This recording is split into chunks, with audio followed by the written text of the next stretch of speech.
नमस्कार and welcome to Bharat affairs. Recently जिस तरीके से बांग्लादेश में एक एंटी इंडिया सेंटिमेंट देखने को मिल रहा है, जहां पर रिसेंटली बांग्लादेश के एक स्टूडेंट विंग लीडर इसकी तरफ से ये कहा गया कि भारत का जो नॉर्थ ईस्टर्न स्टेट्स है, जहां पर टोटल 7 स्टेट्स है जिसे 7 सिस्टर भी कहा जाता है, इसे भारत से कट कर दिया जाएगा। है इसको लेकर आसाम के जो चीफ मिनिस्टर है हिमंता बिस्वा शर्मा, इन्होंने तो यहाँ पर रिस्पॉन्स किया ही, लेकिन मिनिस्ट्री ऑफ एक्सटर्नल अफेयर्स की तरफ से भी बांग्लादेश के जो हाई कमीशन है टू इंडिया, इसे भी यहाँ पर समन किया गया। और इसके जस्ट बाद में बांग्लादेश में जो भारत की एम्बेसी है वहां भी एक प्रोटेस्ट देखने को मिला, जहां भारत की जो एम्बेसी है वहां घिराव करने की बात की जा रही है। और इन्हीं सब चीजों को लेकर बांग्लादेश के जो हाई कमीशन है टू इंडिया, इन्हें यहाँ पर अगेन समन किया गया है। और बांग्लादेश में जब से इलेक्शंस को लेकर यहाँ पर डेट अनाउंस किए गए हैं, जो कि फरवरी 2026 में होने वाले, इसके बाद में एंटी इंडिया सेंटिमेंट हमें ज्यादा देखने को मिल रहे हैं। भारत के अगेंस्ट यहाँ बातें की जा रही है, शेख हसीना के अगेंस्ट यहाँ बातें की जा रही है। और रिसेंटली बांग्लादेश में अननोन शूटआउट की जो घटना सामने निकल गई, इसके बाद में बांग्लादेश काफी परेशान है। इसको लेकर भी यहाँ भारत ने यह कहा कि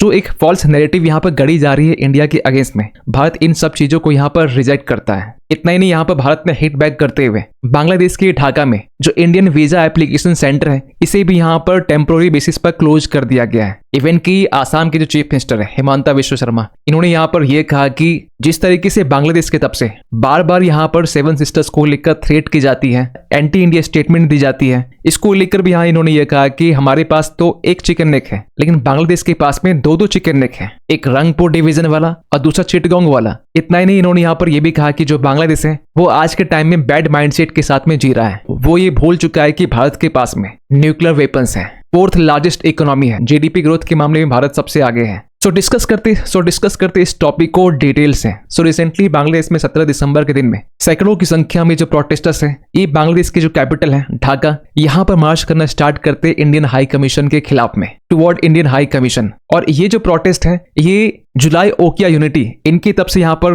ऑर्गेनाइज किया गया था। आपको बता दें कि ये जो जुलाई ओकिया यूनिटी है, ये वही ग्रुप है जो लास्ट ईयर शेख हसीना की तख्ता पलट में ये जो विंग है ये भी इन्वॉल्व था। खैर, इन प्रोटेस्टर्स की तरफ से एंटी इंडिया स्लोगन यहाँ पर दी जा रही थी। ये लोग डिमांड कर रहे थे जो शेख हसीना आज के टाइम में भारत में, इन्हें वापस करने के लिए। इतना ही नहीं, इन प्रोटेस्टर्स की तरफ से भारत को लेकर यह भी कहा जा रहा है कि जो भारत है ये बांग्लादेश के आंतरिक मामलों में हस्तक्षेप करता है। और रिसेंटली आपने नोटिस किया होगा कि इसके पहले भी बांग्लादेश के एक स्टूडेंट लीडर है एनसीपी पार्टी के, यानी कि नेशनल सिटीजन पार्टी के, जिन्हें रिसेंटली फरवरी के टाइम में इन्हें नेशनल पार्टी डिक्लेयर किया गया वहां के इलेक्शन कमीशन की तरफ से। आप इमेज में देख पा रहे होंगे, ये जो व्हाइट शर्ट वाला जो पर्सन है ये नाहिद इस्लाम है, जो एनसीपी का लीडर है और आज के टाइम में ये मोहम्मद यूनुस के एडवाइजर भी है। और जो लास्ट ईयर जो तख्ता पलट हुआ ना, तो उसमें सबसे बड़ा जो हाथ है ये नाहिद इस्लाम का ही था। तो इसी पार्टी का एक लीडर जिसका नाम हसनत अब्दुल्ला, आप यहाँ पर देख पाएंगे, ये जो पर्सन है इसकी तरफ से ये बातें बोली गई है कि जो भारत के जो 7 सिस्टर्स है इसे हम लोग आइसोलेट कर देंगे। इसके साथ साथ इसके तरफ से ये भी कहा गया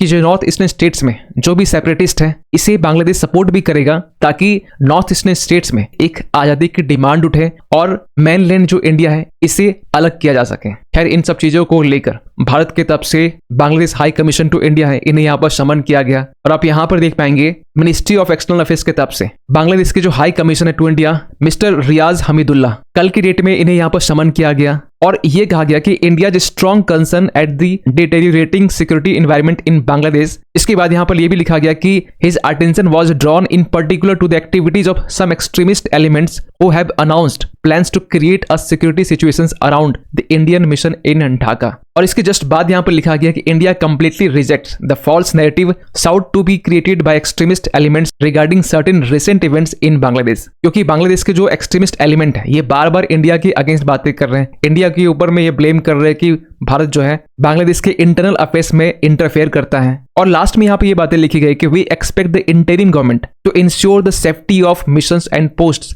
इन Bangladesh in keeping with its diplomatic obligations. खैर, बांग्लादेश के पुलिस की तरफ से जो प्रोटेस्टर्स हैं इन्हें यहाँ पर रोकी जा रही है, और ये इसलिए भी जरूरी है क्योंकि ऐसे जो प्रोटेस्ट है ये वियना कन्वेंशंस के अगेंस्ट में है। खैर, आसाम के चीफ मिनिस्टर हिमंता बिस्वा शर्मा की तरफ से साफ साफ बांग्लादेश को यह कहा गया कि अगर आप ये भूल चुके हैं कि बांग्लादेश के पास में एक नहीं 2 चिकन नेक है, भारत के पास तो एक ही है, लेकिन बांग्लादेश के पास जो रंगपुर डिवीजन का जो चिकन नेक है जो 80 किलोमीटर का है, और दूसरा जो चिकन नेक चिटागोंग डिवीजन का है जो 28 किलोमीटर का है, इसे इजिली कट किया जा सकता है। और इसके पहले भी हिमांता विश्व शर्मा की तरफ से एक मैप को शेयर करते हुए यह बताया गया कि बांग्लादेश के पास में 2-2 चिकन नेक है। ये बातें तब बोली गई थी जब मोहम्मद यूनुस चाइना विजिट करते और चाइना विजिट करने के बाद में ये स्टेटमेंट देते हैं कि जो नॉर्थ ईस्टर्न स्टेट्स हैं ये एक लैंडलॉक्ड एरियाज हैं। और वही बातें आज के टाइम में बांग्लादेश के जो स्टूडेंट विंग लीडर हैं और वो आज के टाइम में कर रहे हैं। इतना ही नहीं, आसाम की सीएम ने यहाँ पे ये भी कहा कि बांग्लादेश शायद ये भूल चुका है कि भारत एक न्यूक्लियर वेपन्स कंट्रीज है। इंडिया की इकोनॉमी आज के टाइम में काफी अच्छी परफॉर्म कर रही है।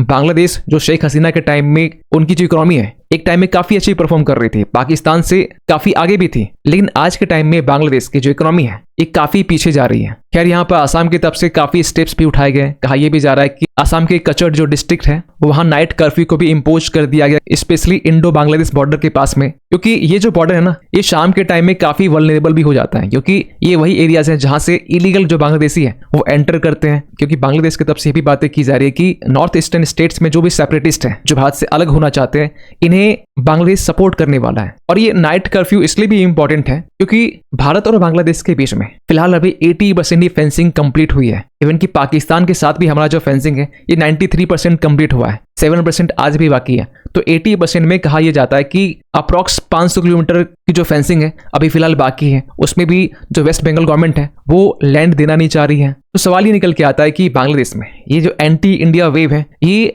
रिसेंटली क्यों देखने को मिल रहा है। इसके पीछे कॉमन क्लासिक रीजन है पोस्ट रेजिम चेंज पैटर्न। जिस तरीके से आपने पाकिस्तान में देखा होगा, श्रीलंका में, ईरान, टर्की और रिसेंटली तो आपने मालदीव्स में देखा होगा, एक एंटी इंडिया सेंटिमेंट प्ले करने की कोशिश की जाती है, भारत के अगेंस्ट बातें की जाती है। आपने देखा होगा कि मालदीव्स में इंडिया आउट कैंपेन चलाया गया था और इसी के बिहाफ में जो मोहम्मद मोइजू है वो प्रेसिडेंट बनते हैं। और आज के टाइम में बांग्लादेश में एक इंटरिम सरकार चलाई जा रही है जहां पर कोई इलेक्टेड गवर्नमेंट नहीं है, डेमोक्रेसी एग्जिस्ट नहीं कर रही है। और वहां की जो स्टूडेंट विंग पार्टी है, एनसीपी पार्टी है, जिसको लेकर हमने पहले भी कहा था कि इनके पास महज 6% का सपोर्ट है और वहीं आवामी लीग पार्टी के पास में 68% से ज्यादा यहाँ पर सपोर्ट थे। तो आप समझ सकते हैं कि ये 6% के नंबर्स को बढ़ाने के लिए यहाँ पर ऐसी एक्टिविटीज यहाँ पर की जा रही है। बांग्लादेश में जो डोमेस्टिक एंगर है इसे नेशनलिस्ट मोबिलाइजेशन में कन्वर्ट किया जा रहा है और इसे इस तरीके से लिंक किया जा रहा है कि भारत जो है वो शेख हसीना को सपोर्ट करता है, उन्हें यहाँ पर सेफ हेवन प्रोवाइड किया हुआ है। जब शेख हसीना बांग्लादेश में पीएम थी उस वक्त भारत और बांग्लादेश के रिश्ते काफी अच्छे थे। जो रेडिकल ग्रुप है बांग्लादेश में इनके ऊपर एक्शन ली जा रही थी।